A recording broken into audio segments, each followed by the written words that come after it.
Here's how you can use class in Python for coding projects. A class is a blueprint for creating objects. Think of a class as a cookie cutter and the cookies as the objects. Each cookie is made from the same cookie cutter or the same blueprint but can have different sizes or properties. We can do something like this in Python. We'll first type class. The class name is cookie, and then we'll have the initial method, which is the constructor of the cookie class.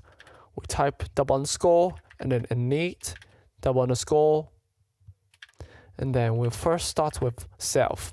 And here we can think of what properties do we want to include in the cookie object. So for a cookie, we may want to have its flavor or size. We can just type it here. We want to have a flavor and size in this cookie object. To initialize this cookie object, we need to set the cookie object's flavor to the user's input, like this.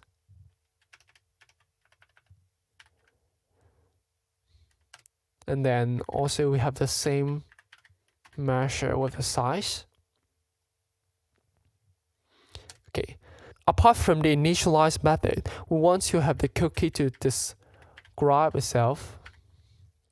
Like what's your flavor and what's your size. So in the describe method, we want it to return a string that to describe itself. Like it is a certain size with certain flavor cookie. There we go. Okay, there's a typo here. In this example, we have a class called cookie. The initialize method is the constructor, which is called when we create a new object from the class. It initializes the properties flavor and size. So let's say you're requesting a flavor and size to a cookie machine. That will create the cookie based on a blueprint that is built into the machine.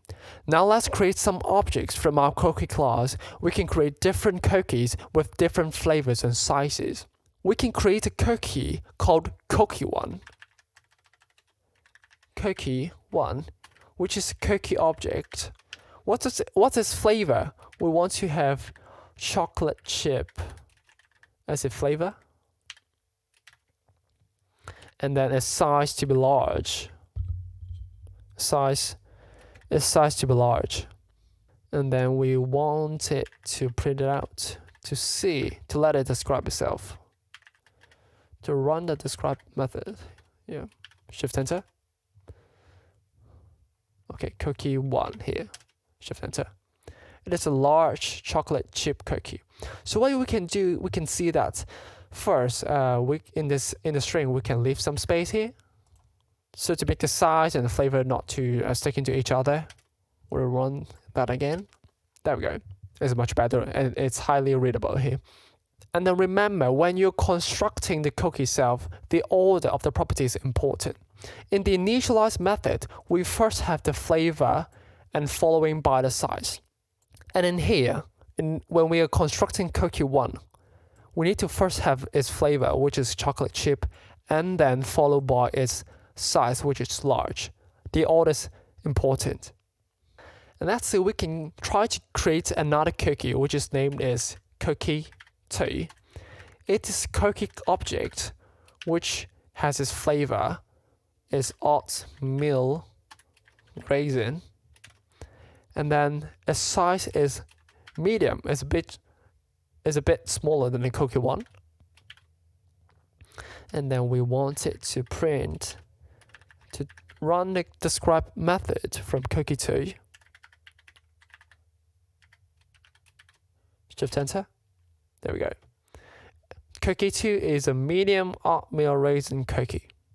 Each cookie object can hold its own data and behavior, making classes very handy for organizing code. So there are some differences between class property and instance properties. Instance properties belong to individual objects, while class properties are shared across all instances. So let's modify our cookie class to include a class property. if we want to count the number of cookie that's created by this cookie machine or this cookie class, we can include something in here. So, and the name of this property is called cookie count, that we want to count how many cookies have been created, which is 0 initially. It's a class property, okay? And then when an cookie is created, which is when the initialize method is ran, we want to have the cookie count to increase by 1.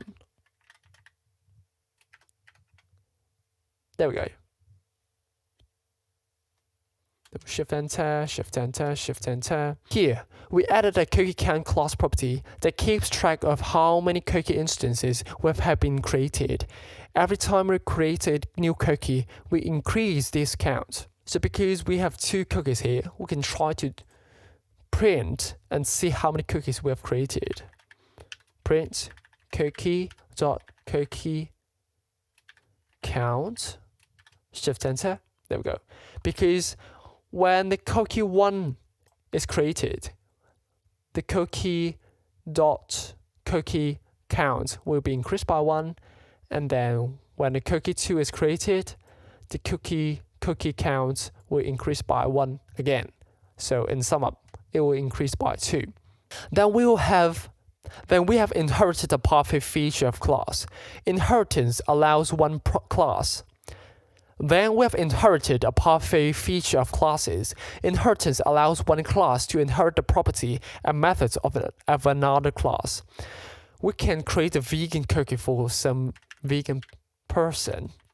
So we have a vegan cookie class, which is what we have in a cookie class. And then the describe function and the describe method from the vegan cookie class is a bit different. We'll return a string like this. It is a vegan with certain size and then with certain flavor cookie. Yep. Here, we have a vegan cookie class that inherits from our original cookie class. We've overridden the describe method to customize the output.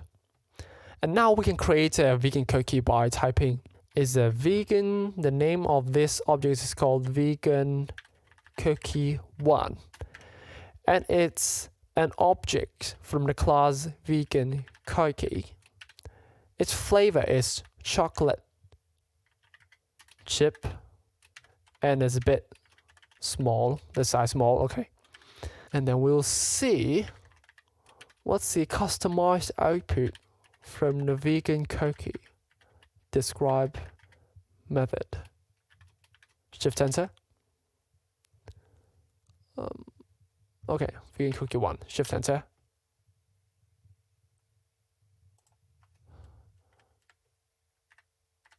Shift enter. There we go. It's a vegan small chocolate chip cookie. Inheritance helps reduce redundancy by allowing us to create new classes based on existing ones. Now you have learned Python classes. Watch this video next to learn Python queues. See you there.